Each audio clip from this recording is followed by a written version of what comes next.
खुलुमबाय बियो बडोलेण्ड इंखं टेलिभिजन दिनैनि रादाबखौ फरायदों आं मिथिंगा बसुमतारी दिनैनि गाहाय रादाबफ्राव दङ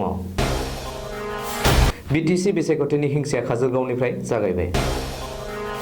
बिटिएडिनि मोन 40 मण्डल कमिटिनि लुबैनाय बायदियै बिजेपिआ बिटिसि बिसायख'थियाव हारसिङैनो बाहागो लागोन बुंदों रनजित दासआ सानबानि हाबाफारिजों गलाघाट सर'पथाराव बर' रेबग्रा जथुमनि 36थि गायसं सान बिपिएफनि बिजाथि मुनमुन ब्रह्मनि दाबि पर्बतजरा बियाबनि रायजोफोरा सोलायनाय नागिरदों बिजेपिआ भुबनेश्वर कलिताखौ राज्य सभानि बिजाथि सायख'बाय 17 बोसोर उनाव दिनै गुवाहाटी प्रेस क्लाबनि बिसायख'थि खुंदों राज्य सभा बिसायख'थिनि बिजाथि जागोन उथुनु भैया सिलचर मुलुगसोलोंसालियाव बेफ्रुथायजों 4 फरायसा जखम रेलवे साख्रिनि नकल एपइन्टमेन्ट होग्राखौ एरेस्ट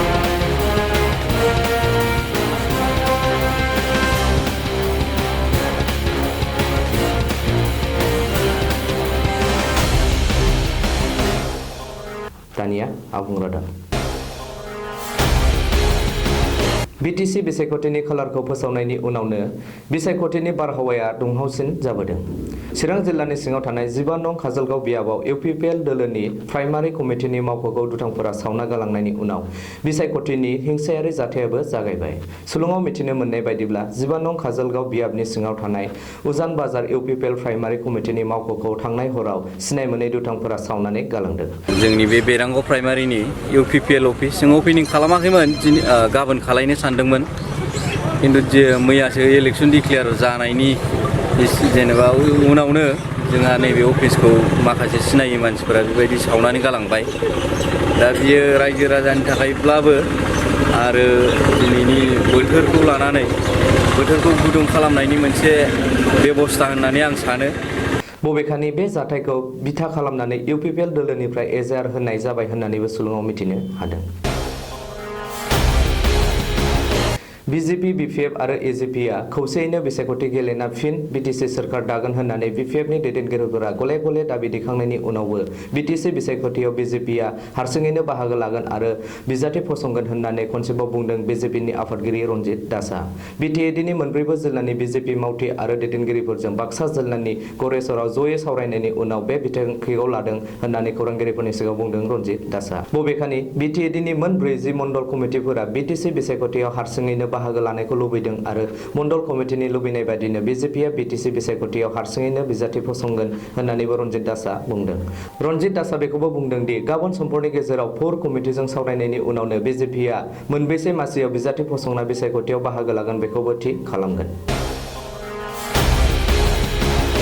बर' रेबग्रा जथुमा सानबानि हाबाफारिजों गलाघाट जिल्ला सर'पथारनि सर'पथार कलेजाव आफादनि 36थि गायसं सानखौ गाजा गोमजायै फालिनो लादों 15 मार्चनिफ्राय 19 मार्चसिम national book trust of India Sahitya Akademi आरो सर'पथार कलेजजों जथायै बर' रेबग्रा जथुमा बानजायनो लानाय बे जथुमाव ट्राइबेल बुक फेस्टिभेल बिजाब रावस्लायनाय बान्था गथायनाय आरो बायदि बायदि आयदानि थुनलाइयारि हाबाफारिफोर लादों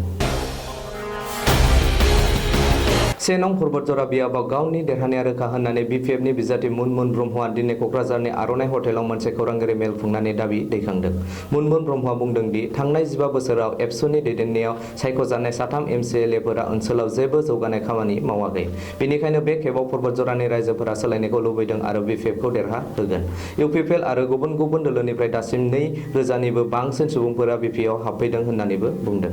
बबेखानि गावनि दैदेननायाव फैगौ 5 बोसोराव बिटिसि सोरखारनि जोहै पर्बतजरा ओनसोलनि जौगाखांनाय गोग्गो लोंग्रा दै जगायनाय आरो देहा फाहामसालि जौगाखां होनायनि बागै खामानि मावगोन होननानै खोथा होदों मुनमुन ब्रह्मआ बेनि अनगायैबो एमसिएलए फान्डनि 40% दोहोनखौ आइजोफोरनि जौगाखांनायनि सायाव खामानि मावनो खोथा होदों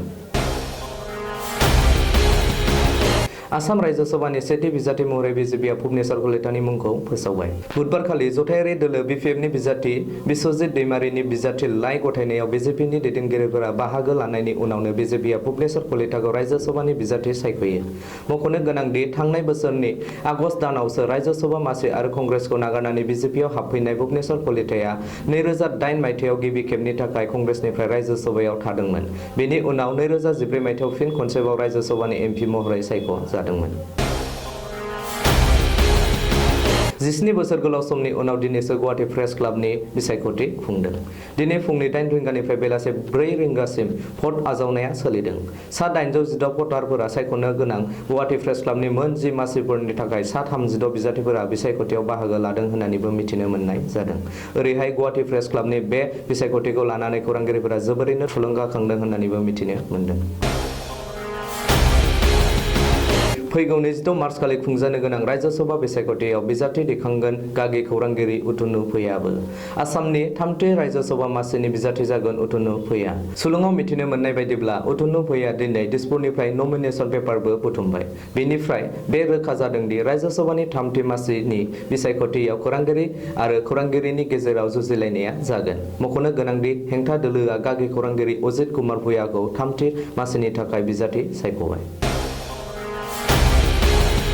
बुधबारखालि सिलचर मुलुगसोलोंसालिनि केमिस्ट्रि लेबनि रुमाव बेफ्रुथायजों 4 फरायसाया जखम जानाङो। जखम जानाय फरायसाफोरनि मुङा बिपाशा सेनगुप्त, पन्चपाता सेन, तन्मय साहा आरो सौरभ पाल। जाथायनि लोगो लोगोनो बिसोरखौ सिलचर देहा फाहामसालियाव थिसनो आरो साबसिन फाहामथायनि थाखाय गुवाहाटी मेडिकेल कलेजाव दैथायहरो। सुलुंनि बायदिब्ला फरायसाफोरा लेबनि रुमाव केमिकेल आनजाद नायबाय थानाय समावनो केमिकेला बेफ्रुयो। रेलवे पुलिस फर्सआ संदाननानै रेलवे बिफाननि साख्रि होगोन होनना लाख लाख रां बुथुमग्रा आरो नकल एपइन्टमेन्ट लेटार होग्रा बिप्लब चक्रवर्तीखौ एरेस्ट खालामबाय। सुलुंनि बायदिब्ला रेलवे बिफाननि कमार्शियेल डिपार्टमेन्टआव साख्रि मावग्रा बिप्लब चक्रवर्तीया रेलवे बिफानाव साख्रि मोनहोनो हायो होनना गोबां रेलवे साख्रि नागिरग्रा सुबुंफोरनिफ्राय लाख लाख रां बुथुमदोंमोन आरो खायसेनो नकल एपइन्टमेन्ट लेटारबो होदोंमोन। जाय एपइन्टमेन्ट लेटारखौ लाख लाख रां होना बायनायनि उनाव बिजाथिया रेलवे बिफानाव हाबनो थांना हाफा मुफा जानांदों। दिनैनि रादाबा एसेनोसै। गोजोन्थों।